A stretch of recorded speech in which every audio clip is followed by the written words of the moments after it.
Alors je voulais parler des animations de rotation, des quelques problèmes que ça pouvait soulever et puis des solutions qu'on pouvait trouver.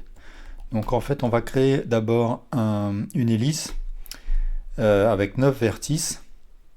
Je rentre en mode edit, je fais un scale du sommet et puis je crée un edge loop avec CTRL R, je le scale et puis ensuite avec CTRL B je vais créer un bevel avec deux segments, donc en jouant sur le scroll ou sur le pavé numérique avec un plus. Et maintenant je passe en mode de sélection face et je sélectionne une face sur 3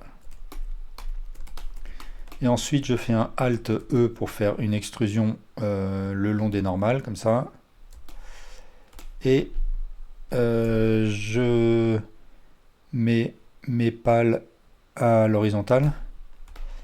Je vais sélectionner ici Individual Origin de manière à faire un scale pour chacune des faces indépendamment les unes des autres et je contrains sur l'axe Z, donc S Shift Z, de manière à ce que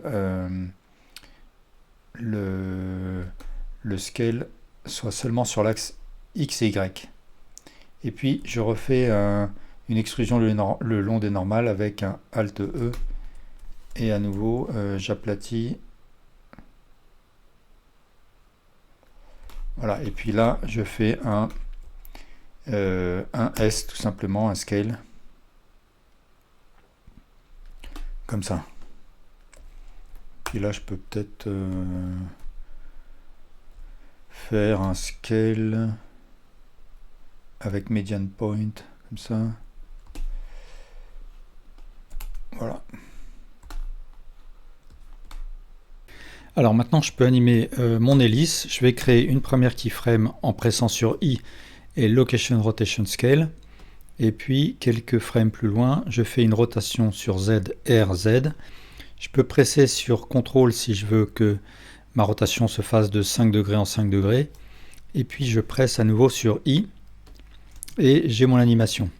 Alors ce que je constate, c'est que dans le panneau N, mes valeurs sont de couleur verte parce que des keyframes ont été créés pour ces valeurs-là et elles deviennent jaunes quand je suis exactement au moment où la keyframe est posée.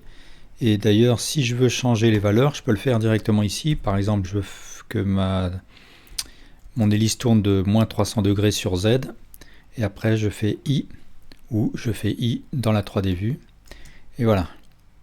Alors l'autre chose que je constate, c'est que il y a une accélération et une décélération de mon hélice. Et ça, c'est parce que par défaut, Blender va créer une interpolation de type Bézier. Alors là, je ne le vois pas, mais si je bascule dans le graphe Editor avec le raccourci CTRL Tab, je peux voir que une de mes pistes, et en l'occurrence c'est bien sûr la rotation sur Z, et ressemble à une courbe de Bézier.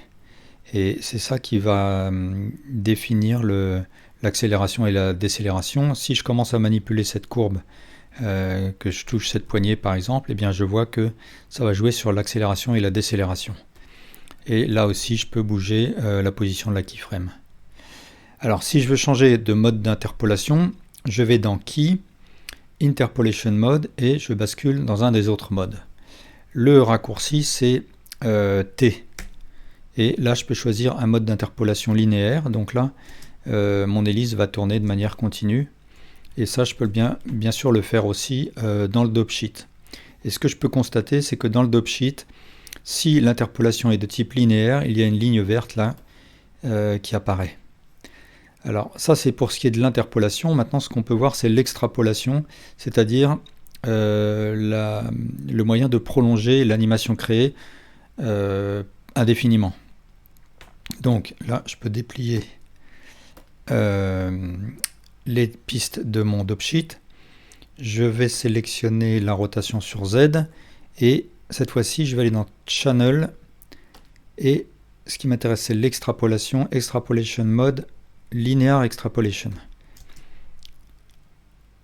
Voilà, donc là ce que je vois c'est que mon hélice continue de tourner même après la dernière keyframe créée parce qu'il y a eu une extrapolation linéaire.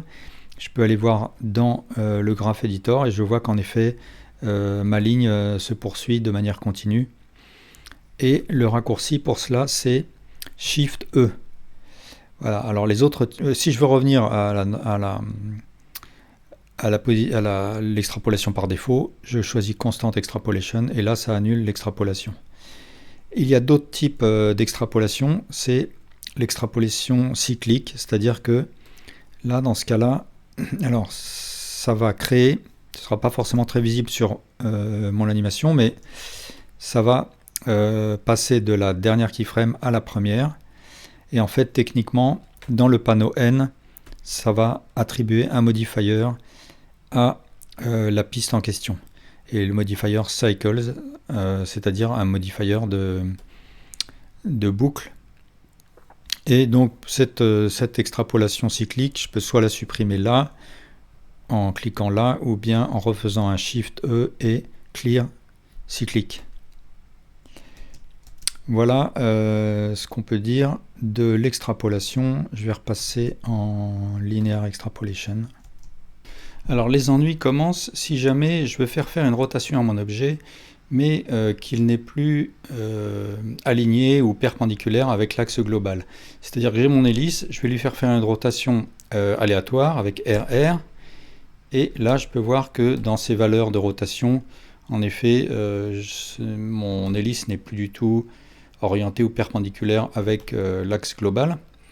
Et maintenant je vais lui faire une rotation sur son axe Z. Donc je crée une première keyframe, j'en crée une deuxième en faisant RZZ.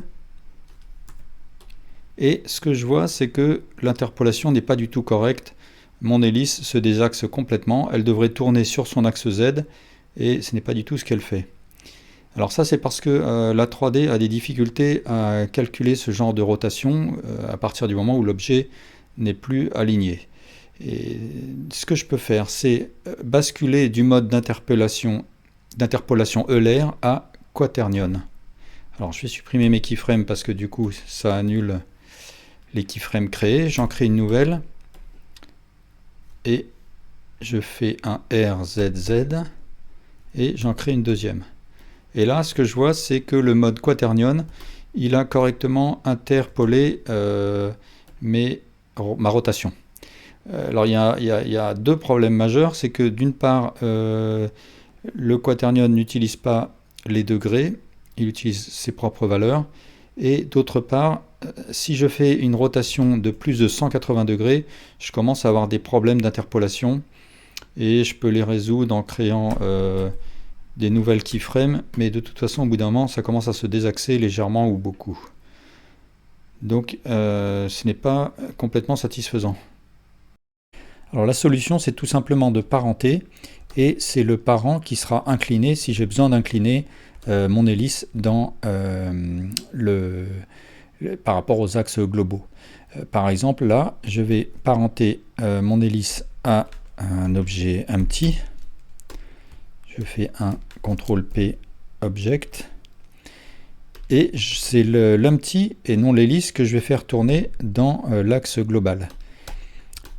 Ce que je peux voir, c'est qu'en fait l'hélice, ses valeurs de rotation n'ont pas changé, elles sont toujours à 0, parce que comme maintenant cet objet hélice dépend complètement de son parent, eh bien ça ne modifie pas du tout ses transformations.